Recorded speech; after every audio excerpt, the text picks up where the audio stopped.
Hi, everyone. My name is Mr. Rashid. I'm a neuropsychologist, a counseling psychologist, and a mental health practitioner. And I work with the Nivisha Foundation. So today's topic, we want to more of discuss on the feminist approaches in mental health in crisis affected communities. And what we are key on is just how does mental health look like?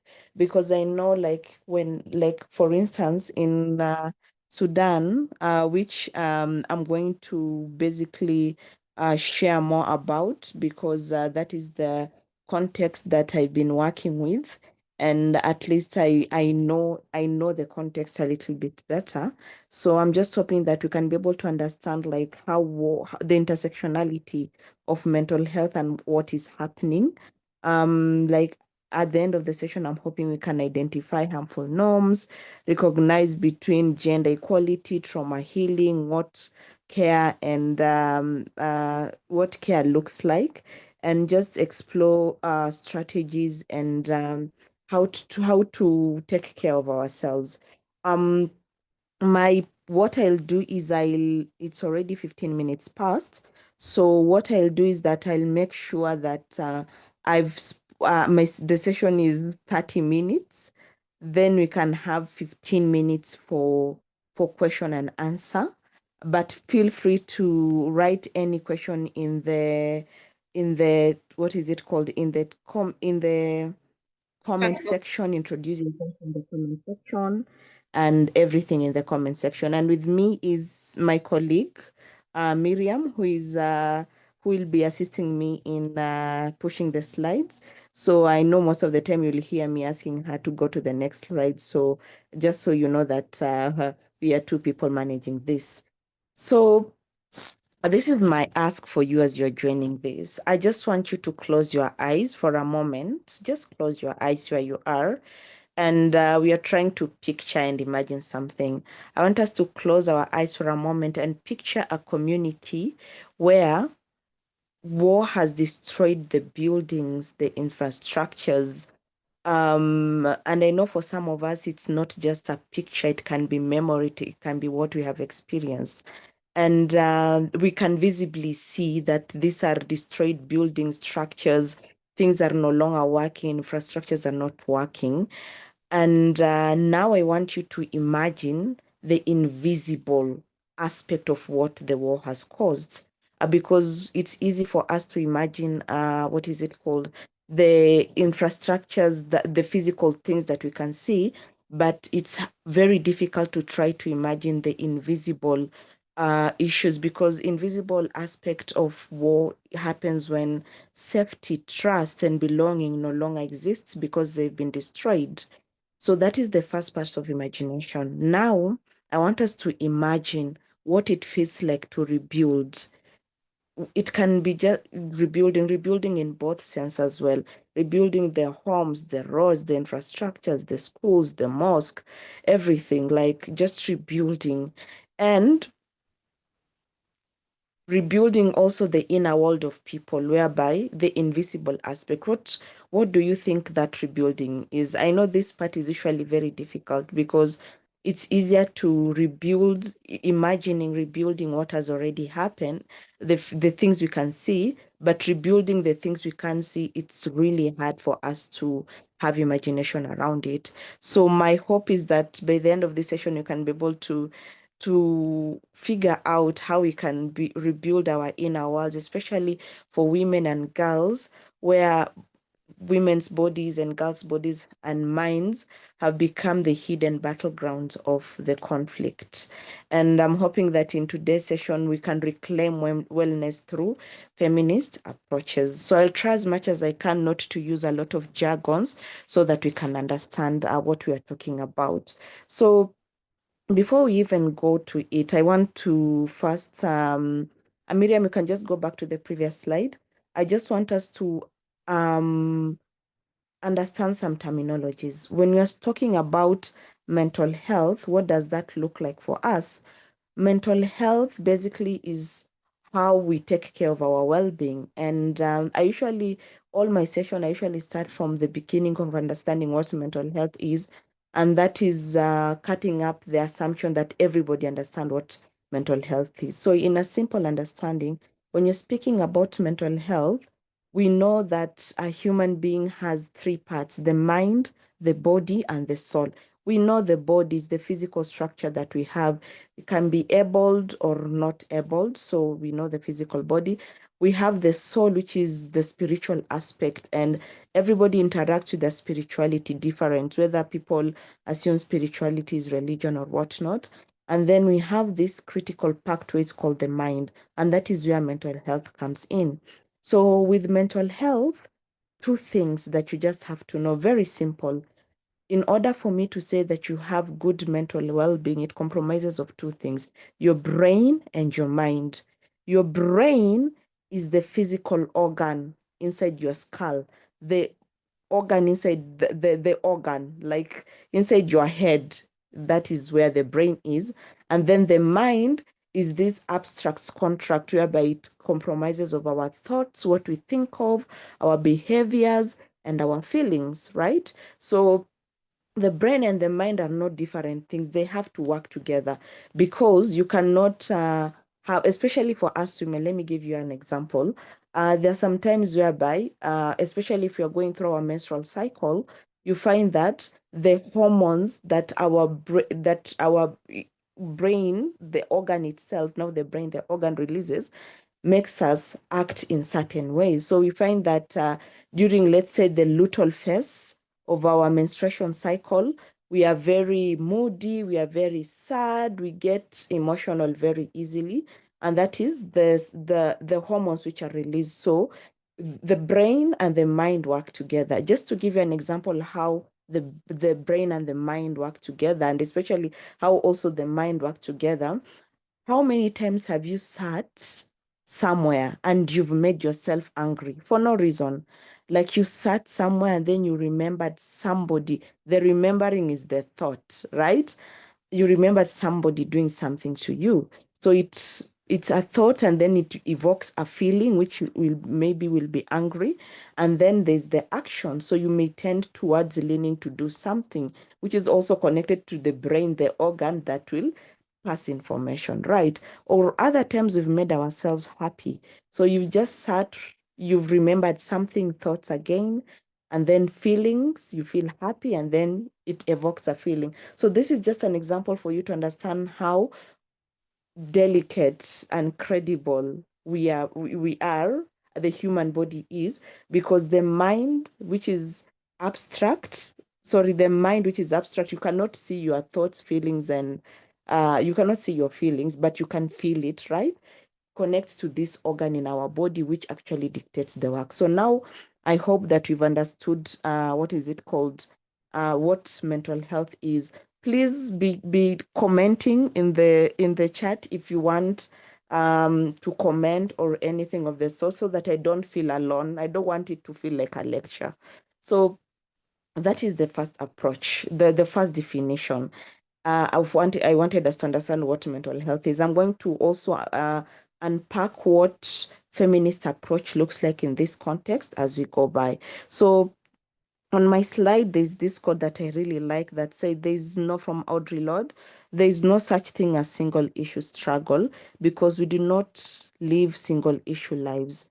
I know that the capitalistic system is actually encouraging individualism and everybody trying to survive on their own and thrive on their own. But from the mental health perspective, we are seeing how it is increasing the loneliness pandemic, because actually human beings are meant to be, are very social beings. But in this context, what really works is, we know that war is happening in Sudan. A lot of, like, personally, I feel like the world we are currently living in is a dystopia. Like, I can't bring myself to imagine that this is what we are living in.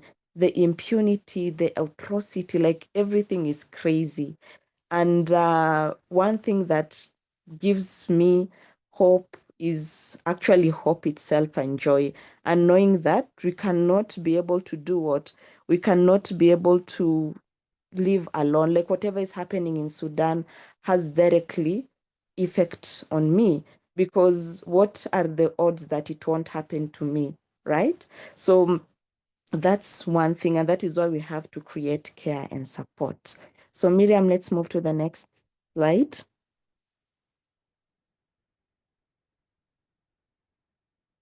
So you can move to the next slide as well, Miriam, so that I can start talking about what feminists approach looks like. So most of the time when we are speaking about a feminist approach, um, we know in this case that in whichever capacity you want to define what feminism looks like, because for other people, it's maybe their politics, for other people, it's their identity, for other people, like for as long as you can center it in this conversation and bring yourself here all together. For us, it's just trying to understand what is a feminist approach in this context. I know when you're speaking about feminist approach, everybody will just think, okay, it's women and girls, but it's more than that, and we'll hope to talk more about it. So when it's feminist approach to mental health is not just putting women at the center of services and just saying, oh, women this, women that, women this, women that. It's about actually changing the way we define, deliver, and sustain mental health support. Because when you're speaking about mental health support, remember I define mental health, and then uh, and now we are talking about feminist approach. The two things, in order for them to work, we have to find ways to deliver them. Normally in Africa, mental health is usually from the Euro-American perspective.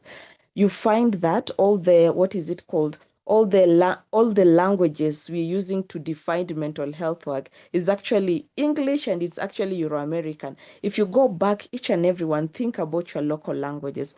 Do you have names for the mental illnesses? It doesn't mean that mental illnesses does not exist, but what does that mean? It means that we have not been given opportunity to contextualize and localize our own knowledge, generate our own knowledge around mental health to fit our needed context. And a feminist approach is also questioning that. Like, as much as you're talking about this war and crisis happening all over the world, and we are centering, we want to talk about how it's affecting women and girls, which languages, because the languages also define how we show up and care for ourselves. So the lens, when you're talking about feminist lens, is who has access to care. And we have to also acknowledge our privilege. Like sometimes, and in this context, you'll find that sometimes you've been able to move as a refugee to another country. You are able to continue working, to build system, to continue working while you're supporting your people who are affected in your communities. But you see, now that is where the disparity comes in. Who has access to care? And what does even care looks like to different people? Because what is really happening is that everybody is now using these terms, care, I don't know what, but we assuming that all women going through crisis are homogeneous, and they need the same kind of care and intervention, whose pain is recognized as legitimate.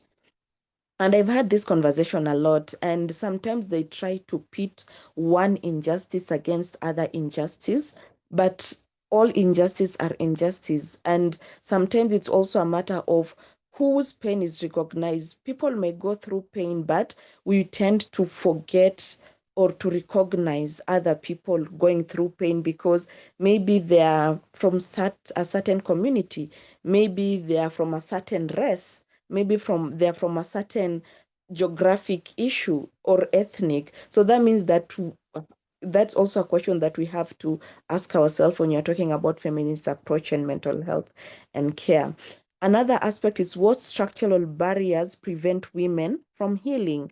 And when you're speaking about structural barriers, um, healing again is not homogeneous. One thing about the Euro-American perspective of mental health knowledge is that it tells us healing is the same thing. It makes us feel like we have like a manual for healing. Healing is there is that manual. Maybe it's self-care, maybe is, but when you're talking about healing as self-care, which can, I'm not negating the fact that it can be, but think of it. Sometimes our mind may be, our body or soul may have different types of healing needs that they need. But are we healing it according to what the need is supposed to be? So that's another question. And the final question is about power.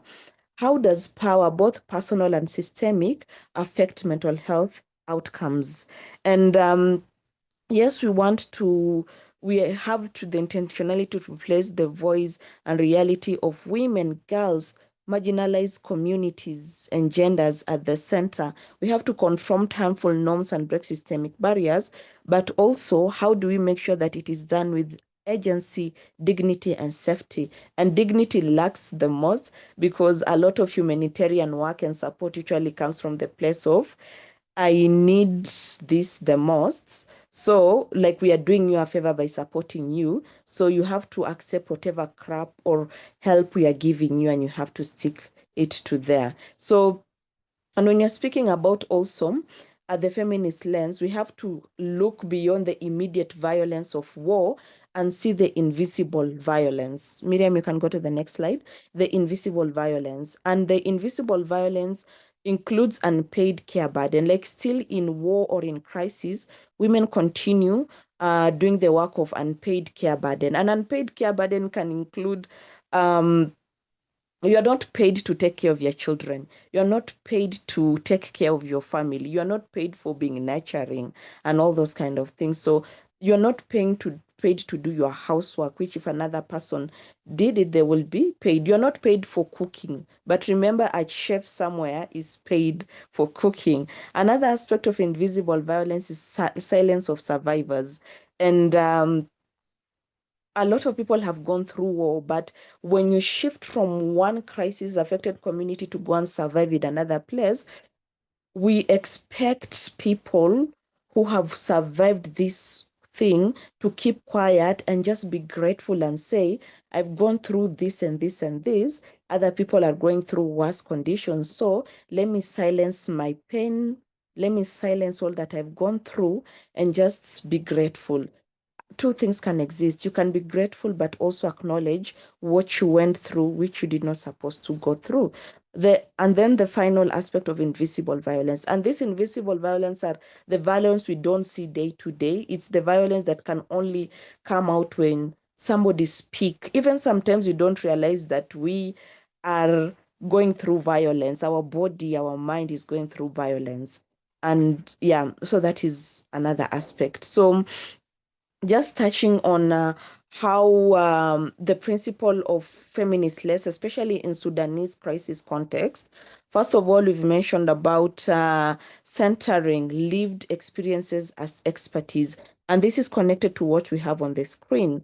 Like when you're speaking about lived experiences, that is the experience of women, marginalized communities, girls, all this group, like putting them to make sure that understanding like how crisis has affected them. I'm coming to come deep into this. The other key principle is understanding trauma as political, not just personal. And trauma, and this is what we have even the conversation in Kenya currently, like the system keeps on putting you through so much harm and through so much mental load to the extent that you do not have time to fight for justice, right? So when you go, and I'll go deep into understanding trauma, what trauma is, understanding that trauma is not just a political tool, it's also personal because it affects your whole system. And conflict related trauma is not accident, by the way. It is shaped by power because look at all the crises happening. It's either people fighting for power, which leads to inequality and eventually systemic injustice. And that is the example whereby sexual violence in conflict zone is often used as deliberate weapon of war. Look through history until now. Sexual violence in conflict zone is often used as deliberate weapon of war.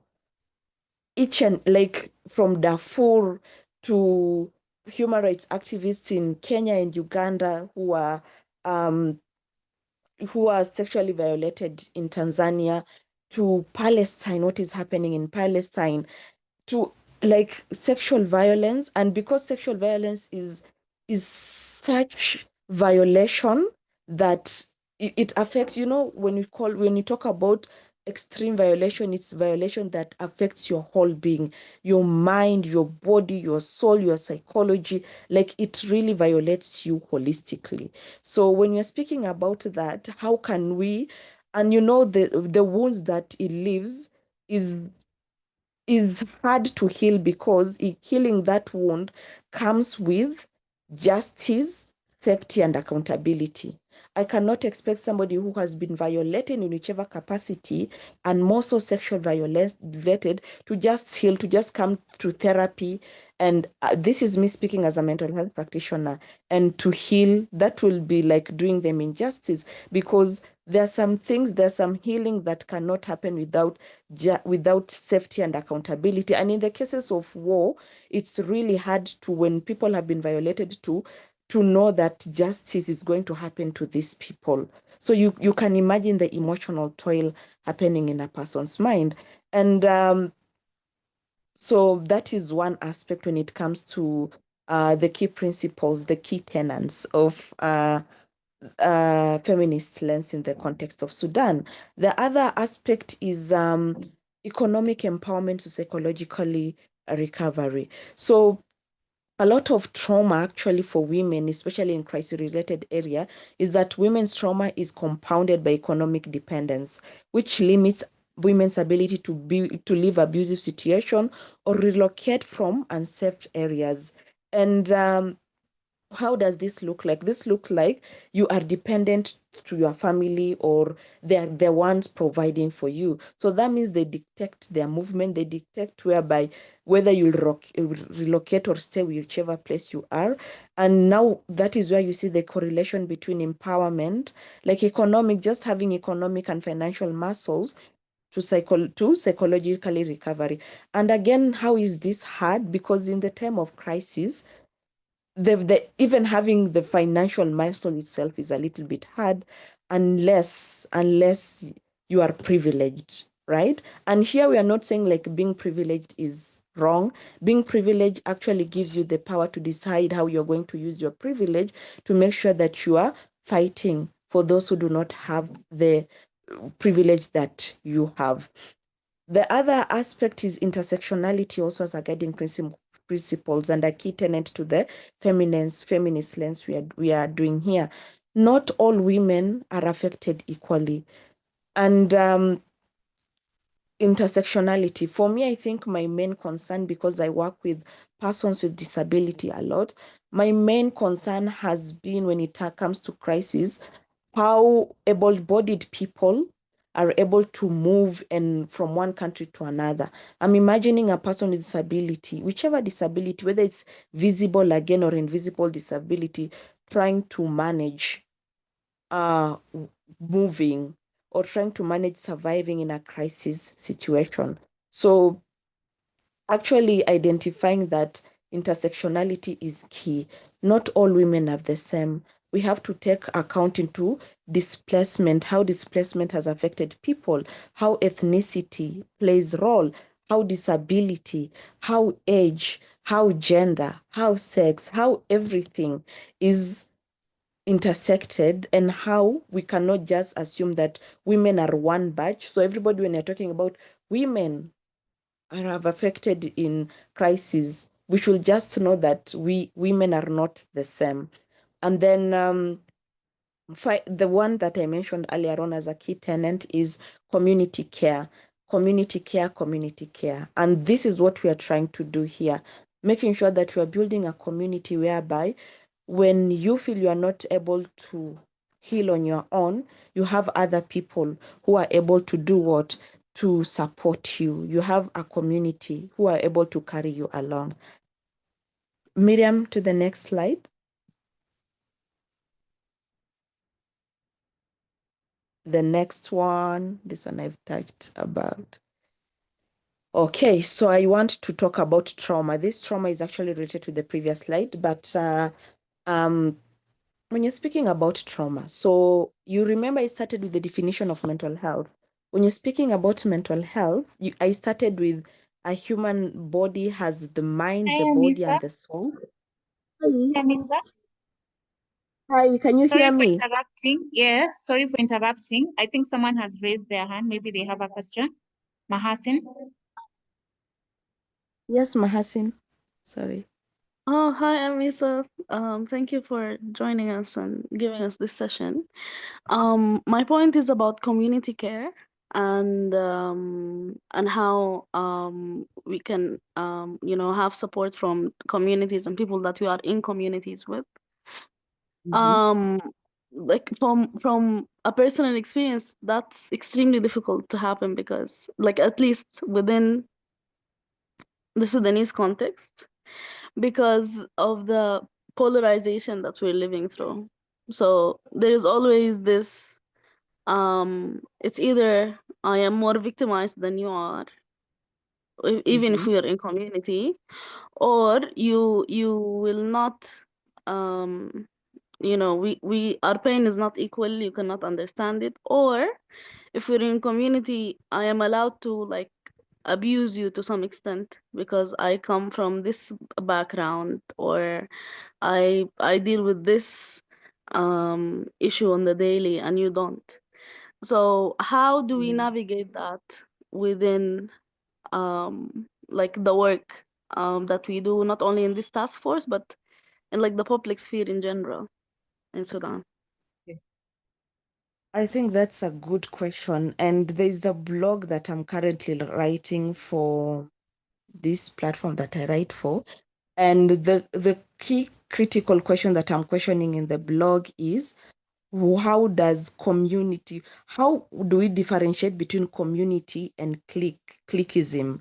Because most of the time we confuse building community with cliques, whereby cliques are a group of people who feel that we are better, and we, like, you know how clique culture works. Like, yes, we are a community of support, but our I have the right to actually violate someone, treat somebody in an indignified way or what, because I belong in a certain clique. And what is the how do we build also community of practice as well, with care and dignity, but also make sure that as you are building it, it does not transform to clique.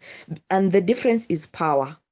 And this is what I've mentioned it earlier on, is when you're building community, acknowledging and recognizing everybody's power. And power is about decision making, calling the shots. Like, we know how power is, and the politics of power as well.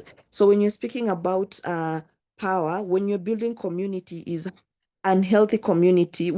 By the way, we do not have guidelines for us. Who are centered in African feminism, on building communities as well, because and that is why there's a crack in understanding community and cliquism. A lot of communities of healing actually usually morph into cliquism. So one thing is understanding the aspect of power and deciding, in the community of healing or practice that I'm going to build, what is the power dynamic and how are we going to involve power. When I'm coming to this space, am I coming in as Amisa, the neuropsychologist, and what with my title, or I'm coming as a colleague who has gone through similar challenges, and acknowledging and respecting that our, what is it called, our background, how we've grown up, our experiences are not the same, but we can equally hold spaces for each other.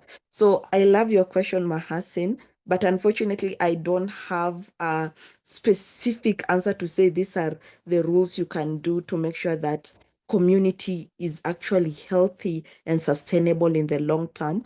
But I think it's something that we practice along the way to make sure that maybe we can build community of practices that other people can be able to build on. And then the other, just as a side note, when you're speaking about community, one thing that, in order for me to build, let's say, Mahasin, with you, in order for me to build a strong relationship with you, we have to find a way to conflict resolute and have hard conversation, right?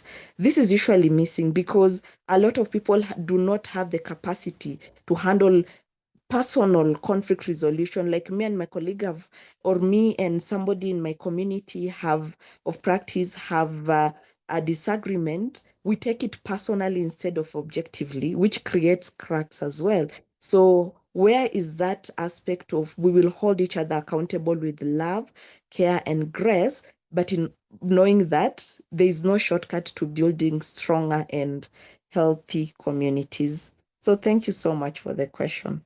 And please feel free to raise your hands if you feel like you have a question. So I'm going to, for us to understand trauma, trauma is the most important aspect. And I was explaining there are different types of physical illnesses. Your body can have like malaria, I don't know, cancer, all these kind of diseases, which are physical, we can see them. But our mental health as well can have a spiritual, sorry, I was just thinking about an example of a spiritual illness. So can have mental illnesses. And one mental illnesses that really affects people in crisis context is trauma.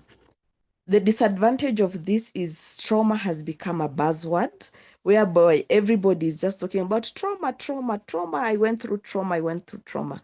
But it also makes us acknowledge that we cannot dismiss anybody's trauma. Trauma is trauma. Whether you faced a bigger trauma or a smaller trauma, according to you or other people, your body, your nervous system does not recognize trauma as trauma.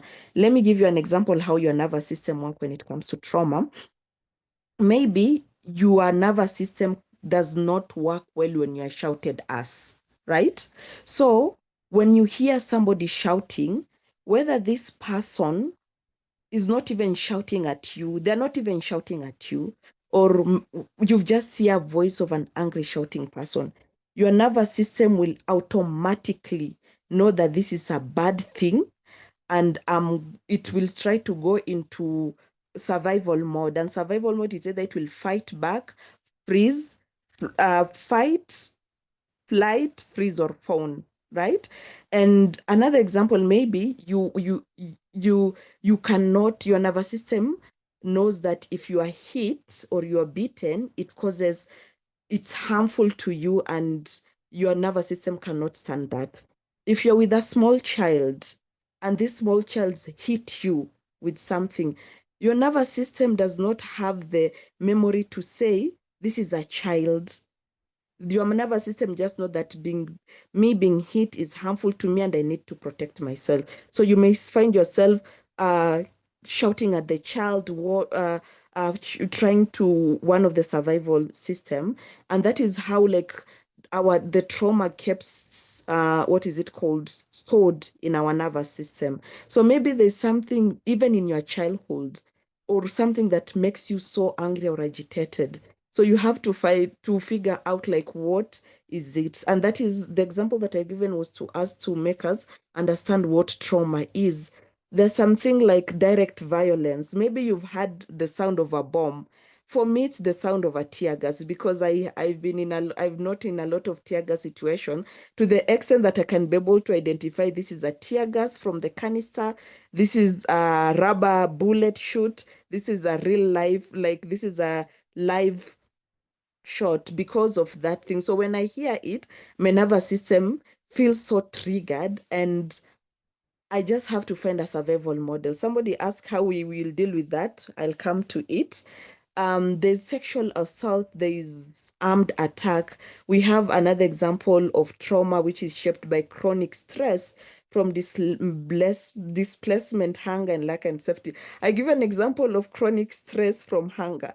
Maybe you've grown up in a family whereby food was very hard to get, or maybe it's a big family and food was not enough. So what does that mean? When you get an opportunity, your mind tells your body, hoard food, take as much as you can, even if you're not going to eat it, because we don't know the next time you're going to get food. So eat as much as you can. Okay, so that is one how it looks. And another one is displacement. You would want to make sure that if you are displaced in a place, you'll do whatever necessary to make you remain in that place because you know the harm that comes with being displaced. another trauma can come in the form of losing control over your body, your home, your future, because, and I think this is one trauma aspect, the loss of control that we don't talk about, because even now, futuristically, just trying to imagine our future sometimes it's we just do a day at a time, a week at a time, a month at a time, because we don't have the capacity to dream and reimagine how our future can look like, and that can be as a result of trauma. And then one key aspect is usually erosion of trust. You don't trust people because you trusted your government to protect you, but look what it has done to you. You are being harmed by the same institution that was meant to protect you. There is that possibility and erosion of trust in people, institutes, and the possibility of peace. And you know how this appears is when somebody promises you something, at the back of your mind, you do not take that promise seriously until they do the actual thing for you, because you have been so used to people. You do not trust people at all. And people have failed you a lot of times, to the extent that your nervous system, in order to protect itself, it doesn't allow yourself to believe in people promises. So, and how does trauma show up in crisis affected issues, in crisis affected areas? It can show up as emotional support. And this, by the way, goes beyond clinical diagnosis. Like, you can come to me as a mental health practitioner, but this, when I'm testing for trauma, I'll have to look for this aspect. Emotional symptoms. You have like fear. Maybe you are never an anxious person, but now you are fearful, you are anxious, you are very hypervigilant. You do not want to speak to people about where you are from because you don't know who will hurt you or harm you.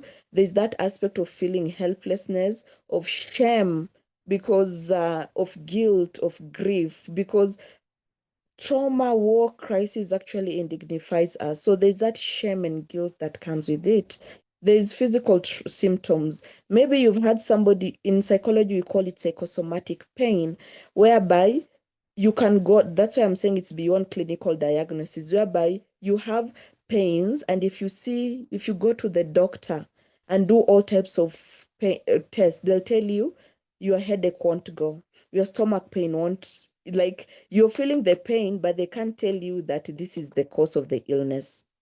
And they can't, because it's a psychological pain, right? And it appears mostly as headaches, as the stomach pain, and fatigue. Like, always, you're always feeling tired. And what do we do when we always feel tired? When we do not give ourselves opportunity to rest, to take care of our well-being, we have to push ourselves, because there's a shame that comes with feeling fatigued and tired. Why? I'm privileged, I'm in a better space, I need to work, because if I don't work, if I don't show up, if I don't do this, it has, people will suffer, or I won't get paid. There's just how we associate pain and fatigue and care and resting with other aspects. And then behavioral change, you'll find yourself withdrawn, increased irritability, inability to concentrate, changing in eating and sleeping patterns. And then so that those are most of the how trauma shows up in this context. Let's say the Sudanese, the crisis context, and Sudanese in specific. Jumping into types of trauma so that you can just understand, maybe the answers is there, is there's acute trauma. This is one-time event. Maybe you witnessed something very horrible that it can't leave your mind and brain. So that is acute trauma. And then there is chronic trauma, which is prolonged, repeated exposure to violence and insecurity. Like, women are displaced in camps, facing harassment, even crossing borders, trying to just find safety. That is the chronic trauma. Another aspect is the complex trauma, which a lot of trauma, multiple, are interlinked, and they usually start at childhood. That maybe you've been going through crisis, a young woman has been going through crisis, or grew up in a conflict zone, And maybe on top of that, they've been facing domestic violence. And maybe on top of that, they've been facing gender-based violence or TFGBV, technology facilitated violence, whereby they are abused or harassed online. So this is complex trauma because it's a lot of trauma interlinked together. And then, and I think this is the question as to what Mahasin asked earlier on, collective trauma. Because when you're talking about collective healing, collective and community healing, and it also has the negative part, which is it can lead to trauma. And that is why, like when you're building a community, how do you make sure that you do not re-traumatize each other? Because as a community of healing and practice, we want to support each other, right? We want to share experiences of we want to share experiences of what we went through. But sometimes if we do not do it with a guided support, you find that we are re-traumatizing each other, and we just feel like this space is no longer a safe space for me because I can't be myself and I'm always um hurting and healing. So Judith, to your question, how can we handle such trauma and such triggers? And this comes to your question of trauma-informed care. So trauma-informed care is is a philosophy actually that acknowledges that in order for you to heal in whichever capacity is healing is the care that comes with the healing, and also ensuring that uh, we've restored safety, trust, and choice. So I'll just mention them. When you're speaking about trauma-informed care in the Sudanese context, it will be look like safety first. Like I think it will be very absurd for me as a mental health practitioner to just demand people to heal and just tell them that heal wherever you are without recognizing that there's the aspect of safety. And safety can be physical safety, whereby you feel I'm safe in this space. It can be psychological safety because you may be in a safe place, but psychologically you don't feel safety because maybe the people or the environment or yeah. So making sure that physical and emotional safety are in all interactions. Another core principle of trauma-informed care that can come up in this context is trustworthiness and transparency. And in order for us to build communities of healing, we have to be honest with each other. And also honesty, there's also, and putting into aspect the difference between privacy and secrecy. What do I want to be private and what is a secret? Um, Another aspect is peer support. But one thing that I feel like we fail people, and this is from again, the Euro-American perspective, is that we insist so much in peer support, not knowing that the peer may be actually causing harm. So this is also goes to your individual knowledge of yourself. What type of healing or care do you want? You don't have to yes, these are the key core principles, but does peer support work for you? Another one is cultural and gender sensitivity, and making sure that in spaces that you're in and you're looking for trauma-informed care, you can be able to look at those as making sure that they address your cultural and gender sensitivity. And yes, so that is Miriam, we can go to the next slide.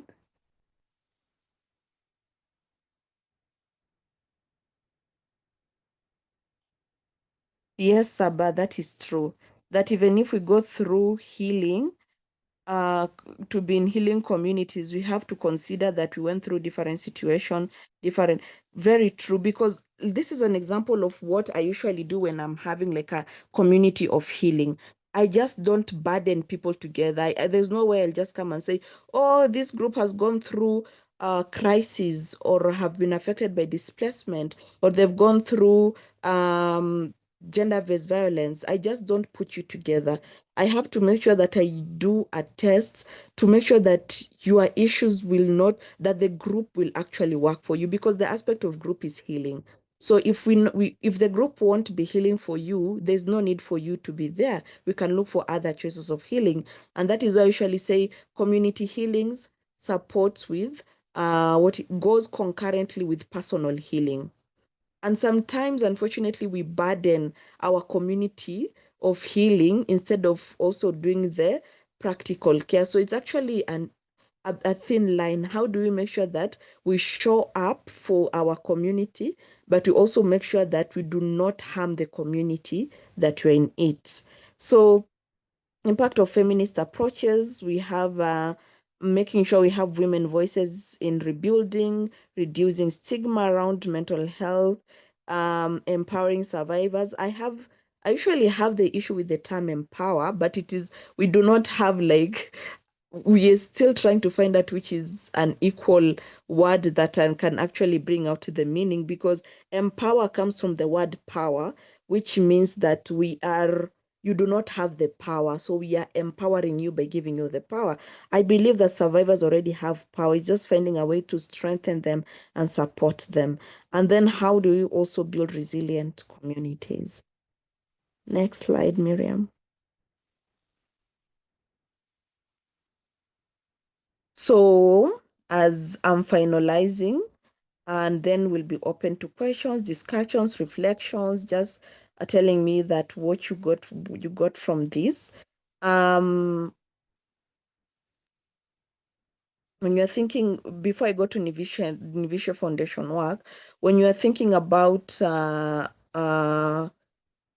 healing, it's also healing the individual, just putting into context, healing the individuals to healing the collective. What does that mean? That means making sure that we can reclaim our wellness by rebuilding communities, but also we can make sure that we are taking care of our own individual aspect of healing, because there are some healings that I'm only in my mind, and I only know what works for me. So I can be able to do some types of healing for myself.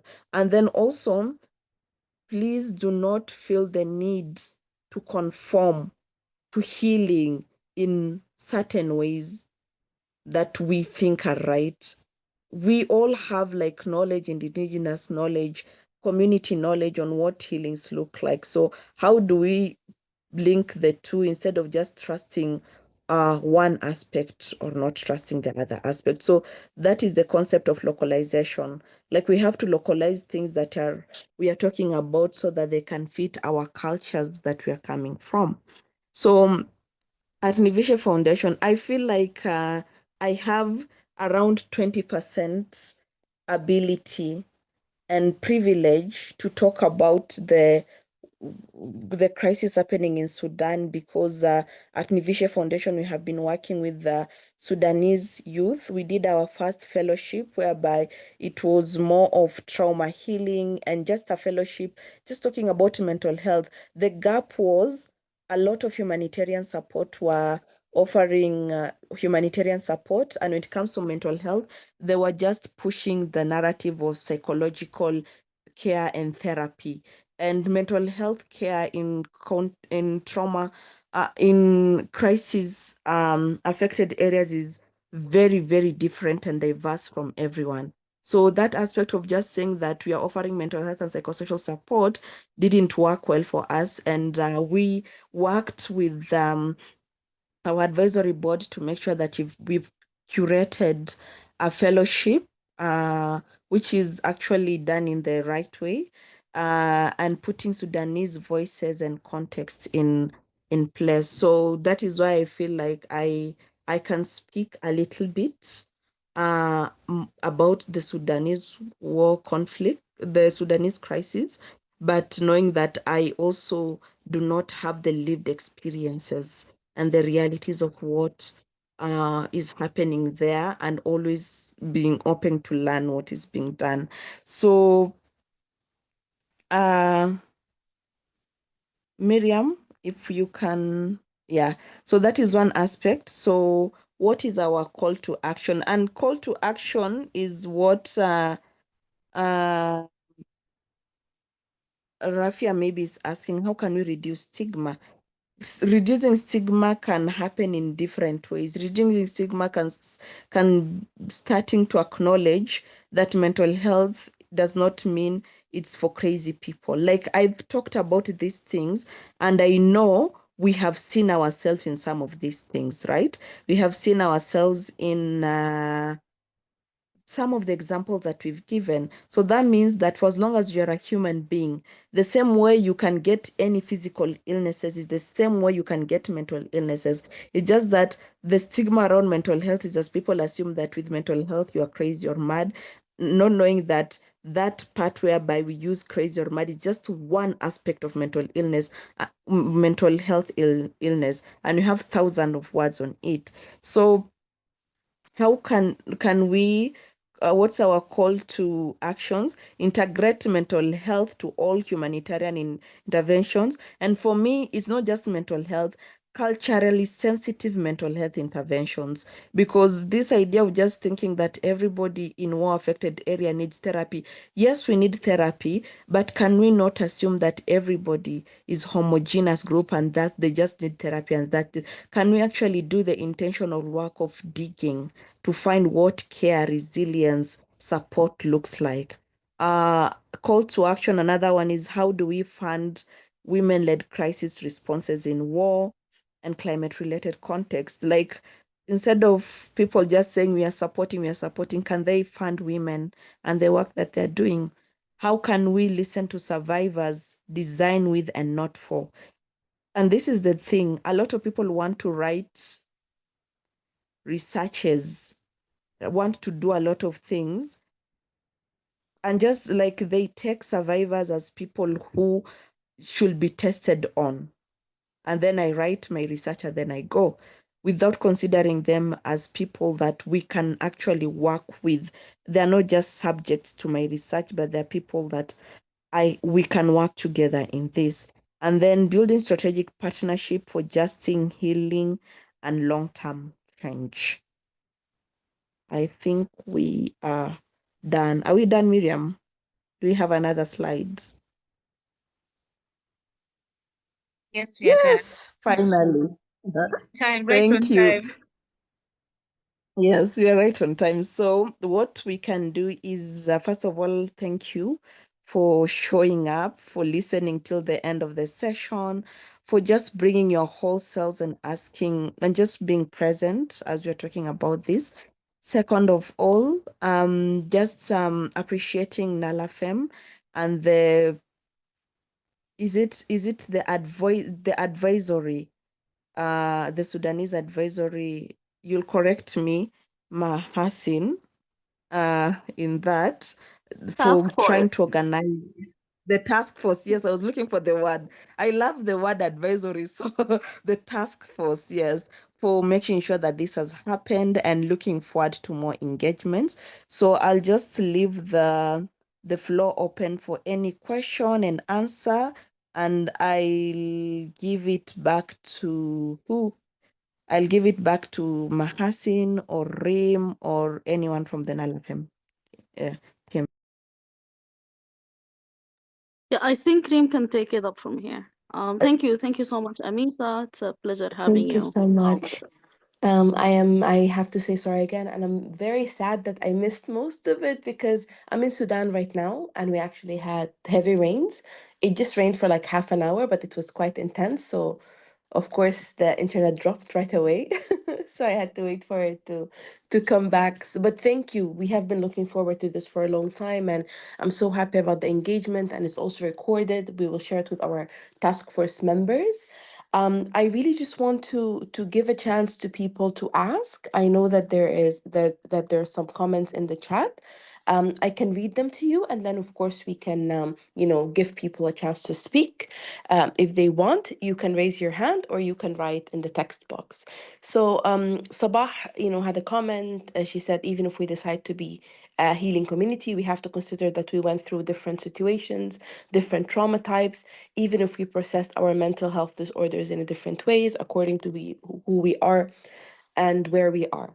Rafia Idris, she said, how can we reduce the stigma? And then and then Sabah basically talked to her that also like using stigmatizing words is something. So she also said, Rafia asked, in Sudan specifically, therefore, where she's from, there are women who have been through sexual violence. How can I support them psychologically? So I think, just to, yeah, so I think Sabah and Rafia have just kind of comments and questions, and they're both kind of trying to see how they can be active and attentive to the needs of their communities and how they can be proactive. And really, this is what we want people to do based on their bandwidth, of course. So as you answer them, then I can wait for other questions. Thank you. Thank you, Rim. And apologies for the inconveniences you're experiencing. It happens. So I think most of the questions I had asked along the session. So this final one from Idris, I hope I pronounce from Rafia. Rafia, the Idris is the one which is in capital, so it caught my attention. From Rafia, you said that in Sudan, specific Darfur, there are women who have been through sexual violence. How can we support them psychologically? Why? And Sorry. Sorry, can you? go ahead. Uh, hello, everyone. And Hello. okay, my question is that in Darfur there is lots of women have been through sexual violence twice. In the first war in 2022, and in this last war 2023. And some of them have also have a baby from that sexual violence. And when this war, the last one come, also they have been through sexual violence. I found those women. I found a lot of women like this in the camp here in Eastern Chad. So how can I deal with them? This is a very rare cases, and like hope that you get me. Yes, yes, yes, I'm getting you. And I can only sympathize and empathize with what the women are going through and knowing that how hard it is, especially when you are forced to or you have to live with a child that came to you as a result of being sexually violated. So one thing that can happen is having them, if it is therapy would really work. And in the therapy, it won't be just like normal therapy. It will be looking more into addressing, first of all, in addressing urgent needs first for these women. Before you even go to therapy, by the way, like do we know, is there medical care? Do they have to access to emergency contraception? Because you never know that through that, and that is the standard care, that once you've been sexually assaulted, you have to make sure that you have access to emergency contraception, STI treatment, and the PP for HIV. This is usually ideally within 72 hours. But if not, are there any other support to make sure that they get medical care to support them? The other aspect can be legal information. And I know maybe they may not be in a position to report. The authorities may not be there to be reported to, but finding a place for legal information actually really helps. This is because we've seen in instances whereby after years and years of war that has happened, the people who had evidences in war areas were actually used that to actually get justice of what happened to them, making sure that they are protected and they're sheltered and material support. So that is the first aspect of it. The second,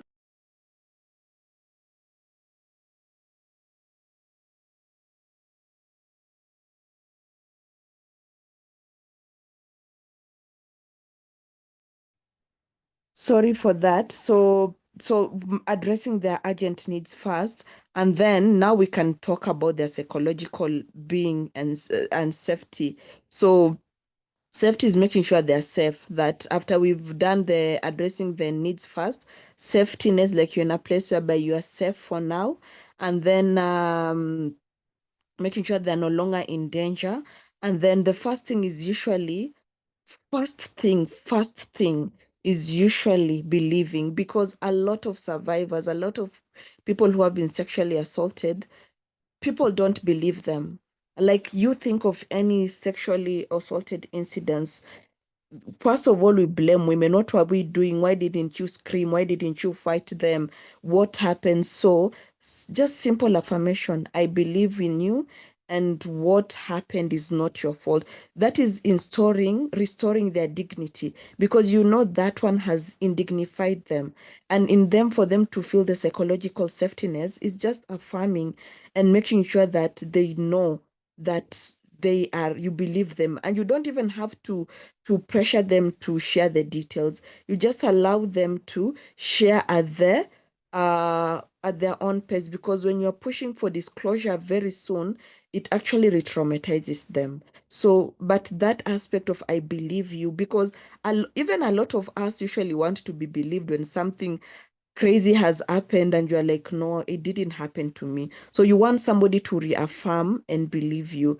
And so there's also psychological first aid, whereby it is immediate, compassionate, non-intrusive support, whereby you listen without judgment, you help them feel grounded, and just support them there and then. Like, that is why it's called psychological first aid.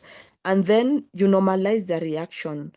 You make them know that even if they're angry, if they feel numb, they need shame, they're actually natural responses to trauma, and they're not weaknesses. And this can also be uh, educating those who are around them, so that they don't continue vilifying them, but more of just allowing them to be.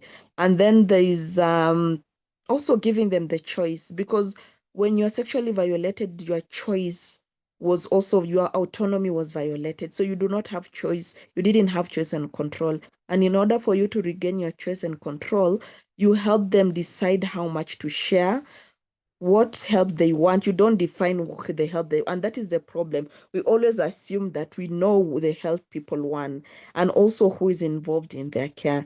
And finally, offer their long-term healing aspects, like there's therapy, eventually peer support groups if it's good, and if it is sustainable at that context. And peer support group can really support, because sometimes survivors feel that they are the ones who have gone through that issue alone, knowing that there are places, people who have gone through that, they can share, be validated, and learn coping strategies from others is important, but it has to be done with so much care.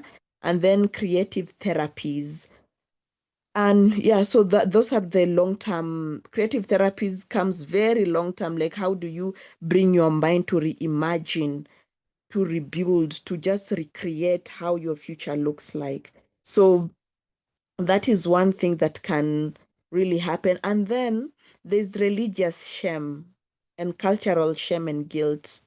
So and that is one thing that I hope for, that especially when it comes to women, faith, culture, and the faith, and like the religious norms and cultures, actually makes it so hard for the survivors of sexual violence to speak, to even appear in communities. They just feel detected. So how do we make sure that community leaders, this is now the burden to the community leaders, we're not going to burden those who have been sexually violated, can be able to make the survivors understand that, to making them come from that loop of shaming themselves and being destigmatized, how can they bring them back to being dignified people in the community?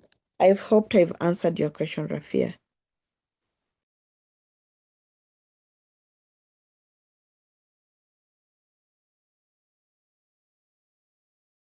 Thank you so much, Amisa. I mean, I think this was a great answer. I think, Rafia, if you have any comments, you can use the chat. And if we don't have, yeah, so basically you still have the chance to ask a question. You can raise your hand, or you can write in the chat box. I wanted to also ask you a question. I mean, because I think many of us are here because, one, we're trying to work on our own well-being, because we've all been, victimized by this war in different ways. Some people were subjected to violence. Their families were subjected to violence, and also many of us were displaced, and we went through difficult situations. Um, we are, but we also, as activists and as women human rights defenders, many of us feel a sense of responsibility towards our community. And I think this is where a lot of people are trying to figure out what they can do, how they can help themselves and also help their community. There's um, a lot of violence happening against, survivors of, sexual violence and detentions. So a lot of families are very, they get very upset, at their daughters, if something happens to them, they get arrested, or even, you know, something even more terrible happens to them, they get subjected to sexual violence. And a lot of this results into, the girls basically being ostracized. They don't let them leave the house, they drop out of university, and sometimes even we have cases of honor killings. And this violence has happened even within the communities of human rights, women human rights defenders in Sudan. So my question is, how do we speak to families? Like, how do we approach families and talk to them and make sure that we are also keeping fellow women human rights defenders safe? That's a very good question. And that I'm not going to lie to you, Rin. That one, it is going to take years and years to experience the cultural norm, behavioral norm, and shift towards how women are being seen or are being and what they are being subjected to, because this has been, when you even speak about honor killings, these have been things that have been happening years and years and years in. So even us coming now and saying that, which is the good thing, because we're like, enough is enough, we no longer want to this to continue happening, so how can we create a solution around it?